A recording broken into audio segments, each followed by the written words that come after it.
Assalamualaikum warahmatullahi wabarakatuh. Selamat pagi. Perkenalkan, kami dari kelompok 7 yang beranggotakan saya, Aulia Dewi Gardawati. Saya Janaya Sri Sintia Dusi. Saya Laili Dwindul Haliza. Saya Rizka Anissa. Kita akan menjelaskan materi bab 8, yaitu tentang perdagangan internasional. Pengertian perdagangan internasional. Perdagangan internasional adalah perdagangan antara dua belah pihak yang berasal dari negara yang berbeda, berdasarkan pada perjanjian yang telah disepakati bersama. Pihak yang melakukan perdagangan ini dapat berupa individu, perusahaan, atau pemerintah. Perdagangan internasional adalah suatu proses tukar-menukar atau jual beli barang dan jasa yang terjadi antara dua negara atau lebih.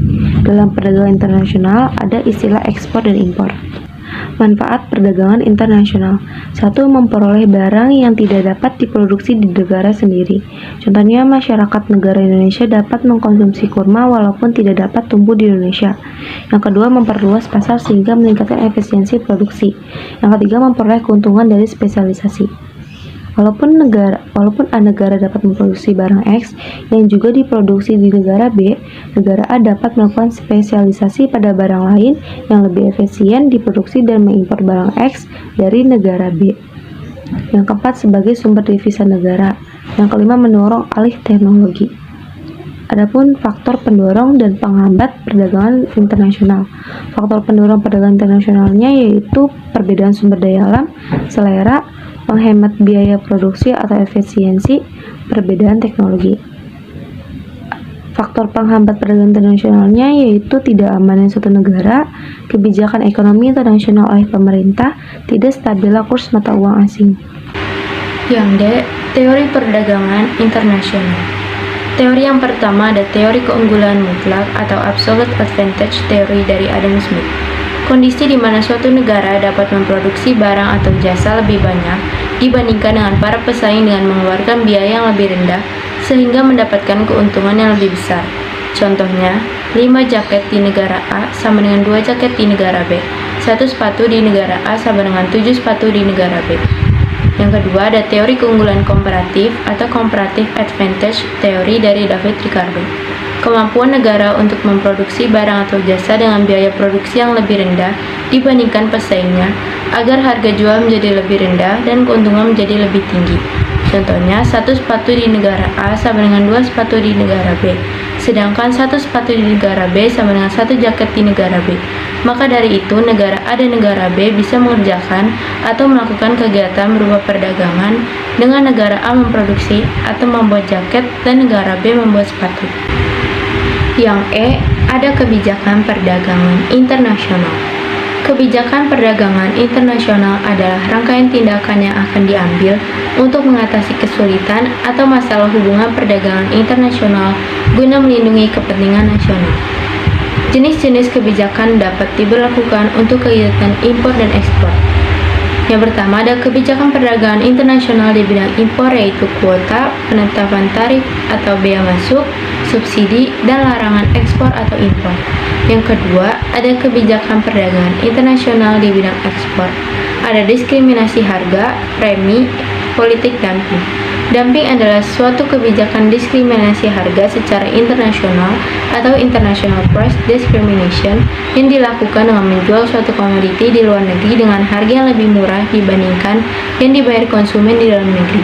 Ada 3 tipe dumping yaitu persistent dumping, predatory dumping, sporadic dumping.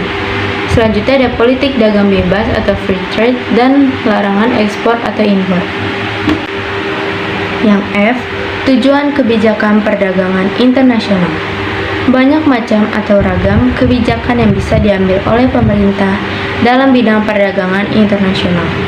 Adapun tujuan kebijakan perdagangan internasional yang ingin dicapai oleh pemerintah dari kebijakan perdagangan internasional itu antara lain: yang pertama, melindungi kepentingan ekonomi nasional dari berbagai kemungkinan pengaruh buruk atau negatif dari berbagai negara lain. Yang kedua, melindungi kepentingan industri di dalam negeri dari berbagai kemungkinan persaingan yang tidak sehat maupun kondisi yang kurang menguntungkan. Yang ketiga, melindungi lapangan kerja agar bisa tetap bersedia. Yang keempat, menjaga keseimbangan dan stabilitas neraca pembayaran internasional. Yang kelima, mampu mendorong laju ekspor. Yang keenam, menjaga tingkat pertumbuhan ekonomi yang tinggi dan stabil. Yang ketujuh, menjaga stabilitas nilai tukar atau kurs. G. Alat pembayaran internasional. Untuk melakukan pembayaran ke luar negeri karena adanya transaksi internasional, diperlukan suatu alat pembayaran internasional atau alat pembayaran luar negeri yang disebut dengan devisa. Pembayaran yang dilakukan oleh suatu negara ke negara lain dalam bentuk mata uang digunakan dengan membandingkan kurs valuta asing. Exchange rate. Berdasarkan sumber perolehannya, valuta asing atau devisa dapat dibedakan menjadi dua, yaitu devisa umum dan devisa khusus. Permintaan akan valuta asing berasal dari A. Importer, B. Para investor dalam negeri, C. Wisatawan dalam negeri, D. Perusahaan-perusahaan asing yang harus membayar dividen yang dibagikan kepada para pemegang saham di luar negeri. Penawaran atas valuta asing berasal dari A. Eksportir, karena eksportir selalu menerima pembayaran atas transaksi perdagangan. B. Valuta asing dari kredit luar negeri yang disalurkan ke pasar valuta. C. Wisatawan mancanegara. D. Pemerintah yang menerima pinjaman dari luar negeri. E. Investor asing yang menanamkan modalnya di dalam negeri. H. Neraca pembayaran internasional. 1. Pengertian neraca pembayaran. Neraca pembayaran internasional (balance of payment) merupakan catatan yang tersusun secara sistematis mengenai seluruh transaksi ekonomi internasional yang dilakukan penduduk suatu negara itu dengan penduduk negara lain dalam jangka waktu tertentu, biasanya 1 tahun. Transaksi ekonomi internasional yang dicatat dalam neraca pembayaran internasional dapat digolongkan menjadi dua, yaitu transaksi debit dan kredit. Neraca pembayaran memiliki dua sisi, yaitu kredit dan debit.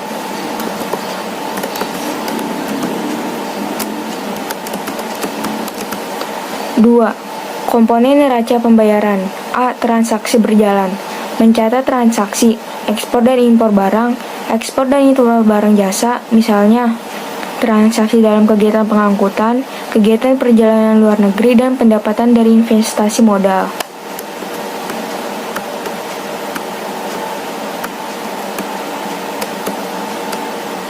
B. Arus modal.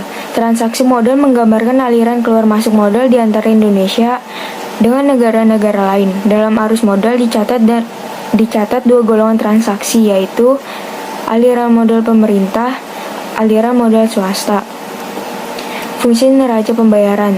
1. Sebagai alat pembukuan agar pemerintah dapat mengambil keputusan yang tepat mengenai jumlah barang dan jasa yang sebaiknya keluar atau masuk dalam batas wilayah suatu negara, serta untuk mendapatkan keterangan-keterangan mengenai anggaran alat-alat pembayaran luar negerinya. 2. Sebagai alat untuk mengukur kondisi ekonomi yang terkait dengan perdagangan internasional dari suatu negara. 3. Sebagai alat untuk melihat gambaran pengaruh transaksi luar negeri terhadap pendapatan nasional negara yang bersangkutan. 4. Sebagai alat untuk memperoleh informasi rinci terkait dengan perdagangan luar negeri. 5. Sebagai alat untuk membandingkan pos-pos dalam neraca pembayaran negara tersebut dengan negara tertentu. 6. Sebagai alat kebijakan moneter yang akan dilaksanakan oleh suatu negara. I. Devisa. Pengertian devisa secara umum ialah sejumlah valuta asing yang berguna untuk membiayai transaksi perdagangan antar negara atau internasional. Devisa terdiri atas valuta asing, yaitu mata uang yang diterima oleh semua negara di dunia. Devisa memiliki fungsi yang sama dengan mata uang. Namun, devisa berada dalam transaksi antar negara atau internasional sebagai suatu alat pembayaran antar negara.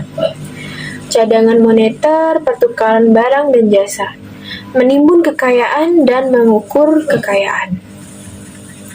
Pemerintah maupun swasta wajib untuk mempunyai cadangan devisa guna perdagangan internasional antar negara dalam menjaga stabilitas moneter serta ekonomi makro sebuah negara.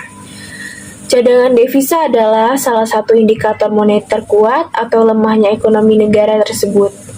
Pengertian cadangan devisa adalah sejumlah falas yang dicadangkan oleh bank sentral guna kebutuhan pembiayaan serta kewajiban luar negeri. misalnya pembiayaan impor dan pembiayaan lainnya kepada pihak asing. B. Macam-macam devisa. Macam-macam devisa dapat dibedakan dengan berdasarkan dari sumber dan wujudnya. Macam-macam devisa antara lain yaitu 1. Macam-macam devisa berdasarkan sumbernya. A. Devisa kredit. Devisa kredit merupakan suatu devisa yang berasal dari kredit atau pinjaman luar negeri. B. Devisa umum. Devisa umum adalah devisa yang berasal dari sumber lain atau selain kredit, contohnya seperti ekspor, penyelenggaraan jasa, dan penerimaan bunga modal. 3. Membiayai korps diplomatik yang berada di luar negeri. 4. Membayar berbagai jenis barang modal yang masih diimpor seperti mesin dan lainnya. 5. Membayar jasa ke luar negeri seperti jasa pelayaran. 6. Membangun fasilitas umum dalam negeri. 7. Membiayai para pemuda serta mahasiswa guna belajar di luar negeri. 8. Memberikan sumbangan ke negara lain yang lagi tertimpa musibah. Sekian dari kelompok kami. Mohon maaf bila ada kesalahan. Terima kasih sudah mendengarkan. Wassalamualaikum warahmatullahi wabarakatuh dan selamat melanjutkan aktivitas.